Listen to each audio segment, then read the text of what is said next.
Good morning or good afternoon on this November 14th. I am Casey Mull. If I have not had an opportunity to meet you, please accept my welcome to Purdue Extension. We're excited to have you as a part. I serve as our 4-H Youth Development Program Leader. Want to share with you a couple of exciting things that have happened over the last few months. It seems like just yesterday I was moving out of the Indiana State Fair, but I know a lot has happened since then. A couple of things that we're excited about in 4-H is a couple of weeks ago on October 7th, we inducted 16 new laureates into the National 4-H Hall of Fame. And for the second year in a row, we had multiple individuals with Indiana connections. On the left is Mr. Jeff Holland, retired Monroe County 4-H educator. And on the right is Dr. Norm Long, who served as an educator and specialist on the state 4-H staff for many years. So excited to celebrate with them in Washington, D.C. As they were inducted. We've had several opportunities since then to recognize them in their local community as well as at the state level. So it's really a testament to their work and the work of so many others to be inducted into the National 4-H Hall of Fame. The week after we inducted them, 4-Hers, 4-H professionals from across the nation gathered in Madison, Wisconsin. And oh my goodness, what a beautiful location there on an isthmus, only state capital that's located on an isthmus. And many of our 4-H educators, we had about 40 people up in Madison, had the opportunity to be refreshed and rejuvenated through networking with new friends and old, participate in professional development opportunities, as well as be recognized. And we had several national communicator and specialty award winners. So I want to congratulate all of them and appreciate the changes that IEEA 4-H section made to make that application process for our national awards easier, so that in the future we'll have even more national honorees. In the last year, we had 56,732 4-H community club members, and I'm going to expand on that in just a minute, because this does not represent the depth and breadth of the impact of 4-H in our state. I've become known to share a tidbit that the Extension leadership team heard last summer from the Texas Extension director. And they have over 600,000 4-H members in the state of Texas. But when asked, I said, well, how many community-based club members do you have, Dr. Hyde, in Texas? They have 25,000. So a state that is 3 times the size of Indiana's population has half the size of our community club membership. It's a testament to the strength and support of our volunteers. We have over 10,000 long-term volunteers in our 4-H program, and we celebrate the work that they're doing with those 57,000 young people. But it doesn't represent all of our 4-H impact. We, again, know and tie back to our community-based 4-H club programming that's primarily led by volunteers. But we deliver 4-H through camps and conferences, experience 4-H events. This picture highlights the science of games and the Clover Gaming Connection curriculum that was developed here in Indiana. Those experience 4-H events may involve new 4-Hers that are not in part of a community-based club. Our Fluid Power Action Challenge that we're looking to bring back this next year in partnering with folks across campus to offer that. Any young person that participates in a youth development experience through Extension is a 4-H'er. Whether they are involved in an experience 4-H event that may be led by an A&R educator in Greene County, or participating in a computer science camp in Marion County. They may have an in-school experience through the 4-H program. All of these experiences are 4-H, and these are 4-H'ers. So even those of you that don't wear that badge of 4-H educator, we know that you are doing 4-H work as well. So when we add all of our 4-H'ers from all of our delivery methods together, we had we didn't have over, we had 163,033 Indiana 4-H'ers.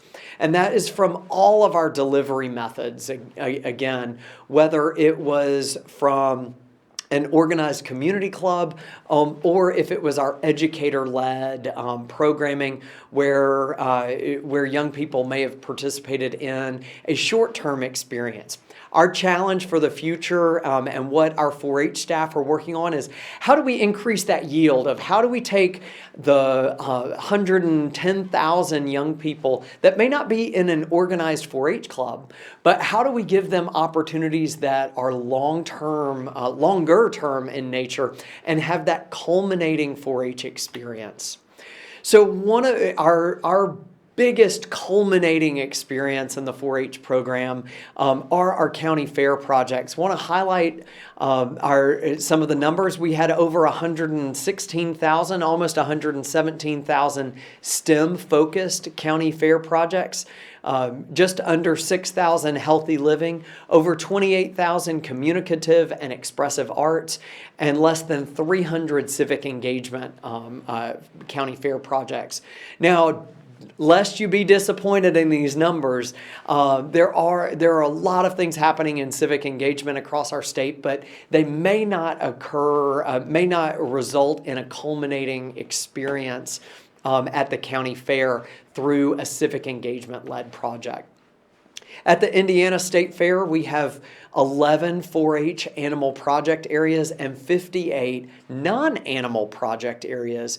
And what we are so thankful of our partners at the Indiana State Fair that this year we recognized, in addition at our Celebration of Champions, we recognized not just the top 4-H animal project areas, but we honored 39 new Celebration of Champion honorees, bringing up to 81 youth that were recognized at the Celebration of Champions. We added 39 of those static projects into the Celebration of Champions, and we're working closely with the Indiana State Fair and the Indiana State Fair Foundation to honor each of our project areas through the Celebration of Champions in the coming years.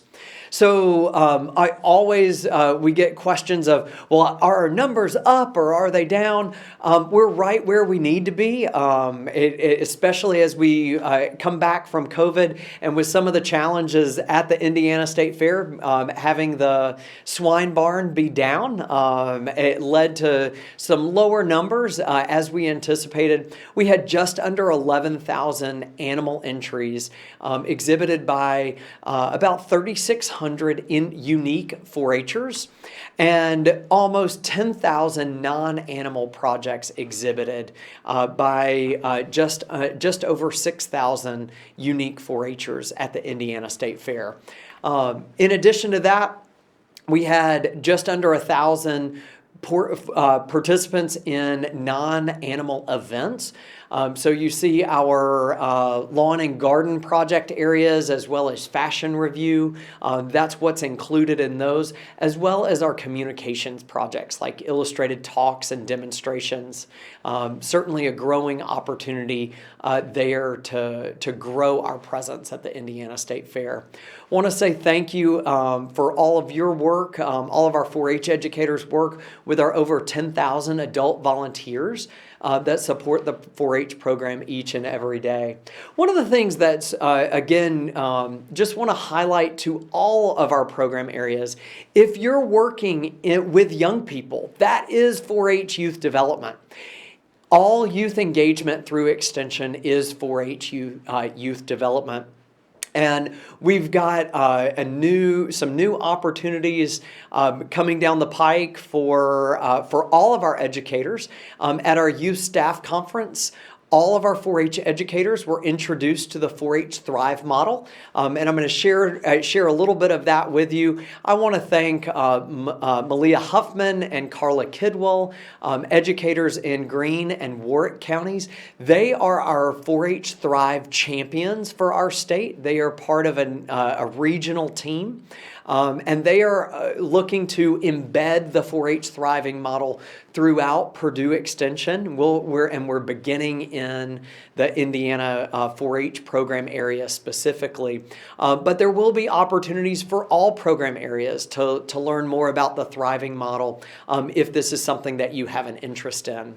So we could talk about an academic focused model. The slide behind me shows the academic depiction of the thriving model. But we know that this doesn't necessarily align with those that may not have an interest in youth development or our volunteers that may not come from an academic background. So our partners at the national level have presented this in a different way. And so if you hear our 4-H educators talking about the flower model or the thriving model, know that it's synonymous, tends to be the audience at which that we're discussing with. But at the foundation, at the core, within the soil of where that flower is going to develop, it's the developmental context of our program. That's what 4-H does. That's what all 4-H does, whether it's in an A&R Junior Master Gardener program or the science of the nature of teaching program, or whether it's in Captain Cash within an HHS program. All of our program areas should have that developmental context, and there's 4 primary components of that. Allowing youth to find their spark of what they're passionate or interested in, that they have a sense of belonging, that they have a relationship, not only with other youth, but they have a relationship with a caring adult, ideally that is not related to them, and that they have engagement in their learning. That's the developmental context. And what continues to grow from that is youth thriving, is that young people have an opportunity for social, emotional, and cognitive learning. And you can see on the right-hand side some of the aspects of our 4-H programs that we hope are leading to that growth mindset and openness to challenge and discovery and the like. That leads to our developmental outcomes or positive youth development. So young people that have a positive academic attitude, social competence, personal standards, connection with others, personal responsibility, and contribution. And finally, that leads to the long-term outcomes of academic or vocational success, civic engagement, employability and economic stability, and happiness and well-being. Ladies and gentlemen, this is the 4-H thriving model. This is what we will be offering some professional development for all of our 4-H educators, as well as all extension educators, regardless of program area. So if you're interested in this and want to find out more, one, I'd encourage you to reach out to Malia Huffman and to Carla Kidwell, but also to be on the lookout for some professional development opportunities through 4-H. It's been a pleasure to share just a quick update with you at the statewide fall extension meeting. And if there is anything that I can do to support you in your work as it relates to positive youth development, I encourage you to reach out to me at mullc@purdue.edu. Thanks so much, and enjoy the rest of your meeting.